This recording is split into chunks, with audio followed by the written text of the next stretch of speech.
আসসালামু আলাইকুম। আজ মঙ্গলবার 6 আগস্ট 2024। আমন্ত্রণ ফ্রেন্ডলি মোবাইল প্রবাস টাইম বুলেটিনে। সাথে আছে আমি আফরোজা দিবা। শুরুতেই জানাবো শিরোনাম। ওমান জুড়ে বৃষ্টি বন্যা, অন্তত একজনের মৃত্যু। কোথাও আশ্রয় পাচ্ছেন না শেখ হাসিনা, ভিসা বাতিল করল যুক্তরাষ্ট্র।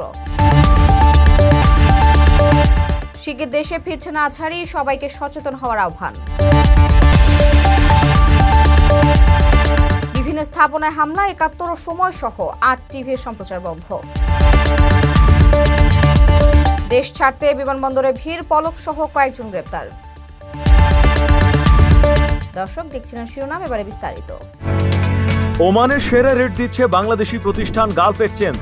প্রিয়জনকে টাকা পাঠাতে আজই আসুন আমাদের যে কোনো ব্রাঞ্চে অথবা কল করুন স্ক্রিনে দেয়া নাম্বারে।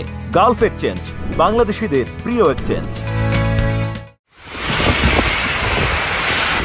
ওমানে ব্যাপক বৃষ্টিপাত এবং ওয়াদিতে পানির চাপ বাড়ার ঘটনায় বেশ কয়েকজন হতাহত হয়েছেন বলে খবর পাওয়া গেছে। এর মধ্যে আজকি সিনাও রোডের ওয়াদি আন্দামে ৫ জন যাত্রী নিয়ে একটি গাড়ি ভেসে যাওয়ার পর একজনের মরদেহ উদ্ধার করা হয়।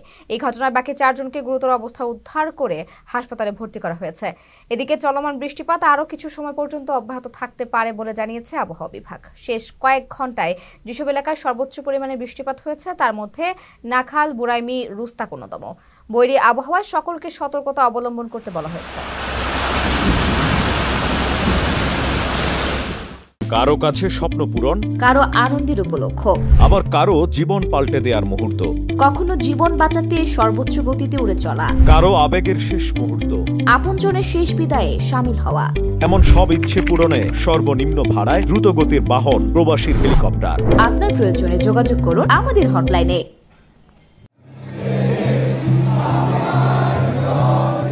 সাবেক প্রধানমন্ত্রী শেখ হাসিনার ভিসা বাতিল করেছে যুক্তরাষ্ট্র। বাংলাদেশের বিরোধী দলগুলোর সূত্রে বরাতে এই তথ্য জানিয়েছে মার্কিন সংবাদ মাধ্যম CNN এর সহযোগী সংবাদ মাধ্যম নিউজ 18। সোমবার ছাত্র জনতার তোপের মুখে ক্ষমতা ছাড়তে বাধ্য হন শেখ হাসিনা। এরপর তিনি ভারতে পালিয়ে যান। বাংলাদেশ বিমান বাহিনীর একটি বিমানে করে তাকে গাজিয়াবাদের হিন্দন বিমান ঘাঁটিতে নিয়ে যাওয়া হয়। হাসিনার ইচ্ছে ছিল তিনি যুক্তরাজ্যে রাজনৈতিক আশ্রয় নেবেন। তবে একটি সূত্র জানিয়েছে ক্ষমতাচ্যুত শেখ হাসিনাকে আশ্রয় দিতে ইচ্ছুক নয় যুক্তরাজ্য। শেখ হাসিনার সঙ্গে গতকাল বাংলাদেশ থেকে ভারতে পালিয়ে যান তার ছোট বোন শেখ রেহানাও।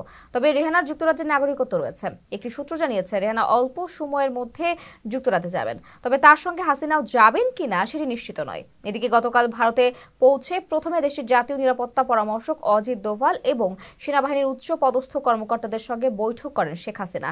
ওই বৈঠকে তাকে সর্বোচ্চ নিরাপত্তা দেওয়া হবে বলে আশ্বস্ত করা হয়। ভারতের পররাষ্ট্রমন্ত্রী এস জয়শঙ্কর জানিয়েছেন শেখ হাসিনা তাদের কাছে অল্প সময়ের মধ্যে জরুরি ভিত্তিতে আশ্রয় চান। এ সময় হাসিনা আরও জানান ভারতে অল্প সময়ের জন্য অবস্থান করবেন তিনি।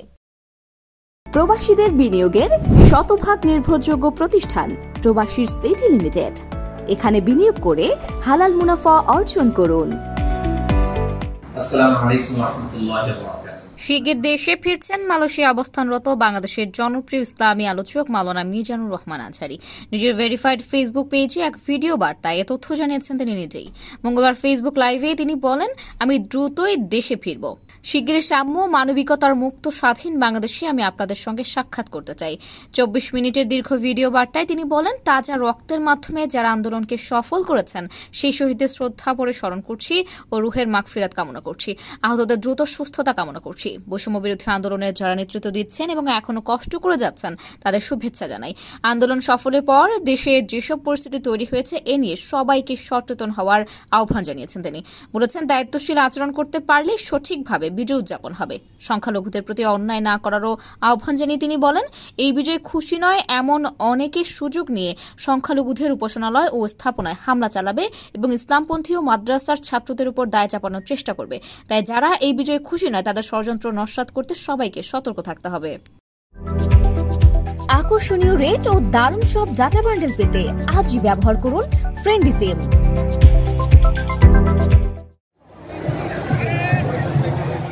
বৈষম্য বিরোধী আন্দোলনে দেশের উদ্ভূত পরিস্থিতিতে পদত্যাগ করে দেশ ছাড়েন সরকার থেকে সদ্য পদত্যাগী শেখ হাসিনা। এই খবরে সারা দেশে আনন্দ উল্লাসে মাতেন সাধারণ জনগণ। তবে এর মধ্যে বিক্ষুব্ধ জনতা ৭১ টিভি, সময় TV, ATN Bangla, ATN news, গান বাংলা, এশিয়ান টিভি, বিজয় টিভি, মাই টিভির কার্যালয়ে হামলা ও ভাঙচুর করেছে। এরপর থেকে ৮টি টেলিভিশন চ্যানেল বন্ধ রয়েছে। সোমবার বিকেলে বারিধারা ডিপ্লোম্যাটিক জোনের ৭১ টিভির কার্যালয় এবং বাংলা মোটরের সময় টিভির স্টেশনে ভাঙচুর চালানো হয়। ৭১ টেলিভিশনের বারিধারা কার্যালয়ের সামনে রাখা একাধিক গাড়িতে আগুন দেওয়া হয়। কার্যালয়ের ভেতরে ঢুকে চেয়ার, টেবিল, টেলিভিশন ও কম্পিউটার ভাঙচুর করা হয়েছে বলে টেলিভিশনটির একাধিক সাংবাদিক অভিযোগ করেন। বীরুত্তম সিআর দত্ত সড়কে সময় টেলিভিশনের কার্যালয়ের নিচে রাখা গাড়ি ভাঙচুর করা হয়। বিক্ষুব্ধ জনতা কার্যালয়ের ভেতরে ঢোকার চেষ্টা করে। সময় টেলিভিশনের কার্যালয়ে থাকা সংবাদকর্মীরা যে অবস্থায় ছিলেন সে অবস্থাতেই বের হয়ে যান বলে প্রতিষ্ঠানটির একাধিক কর্মী জানান। একদিন কারওয়ান বাজারে এটিএন বাংলার কার্যালয়ের সামনে রাখা একাধিক গাড়ি ভাঙচুর করে ও আগুন দেয় বিক্ষুব্ধ জনতা। এটিএন বাংলা কার্যালয়ের ভেতরে ঢুকে স্টেশনে হামলা চালায় তারা। এতে এটিএন বাংলার স্বাভাবিক কার্যক্রম ব্যাহত হয়। কারওয়ান বাজারে আরেক গণমাধ্যম এটিএন নিউজের সামনে রাখা গাড়িতেও আগুন দেওয়া হয়। বিজয় টিভি, এশিয়ান টিভি ও মাই টিভির কার্যালয়েও হামলা ও ভাঙচুর করা হয়েছে।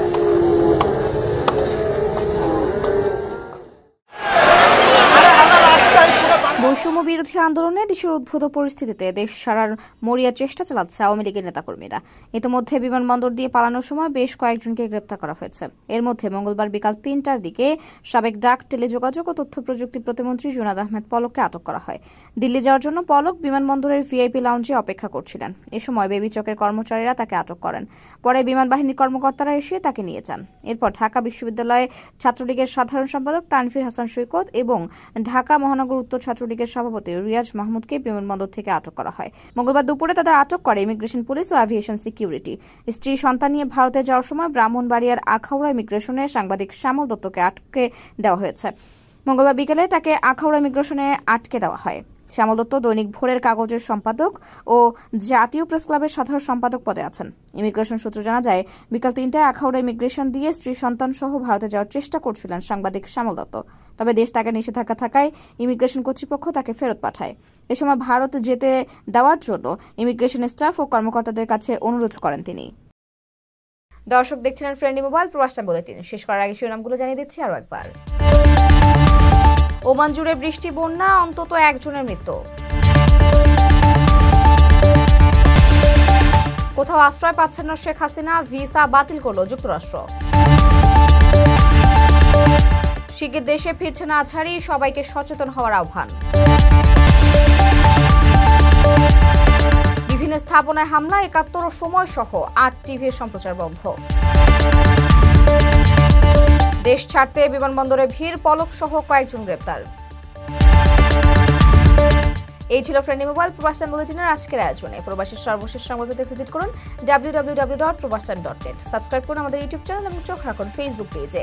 পরবর্তী বুলেটিন দেখার আমন্ত্রণ জানিয়ে আজকের মতো বিদায় নিচ্ছি আমি আফরোজা দিবা। সেই পর্যন্ত সবাই ভালো থাকবেন এবং নিরাপদে থাকবেন। আল্লাহ হাফেজ।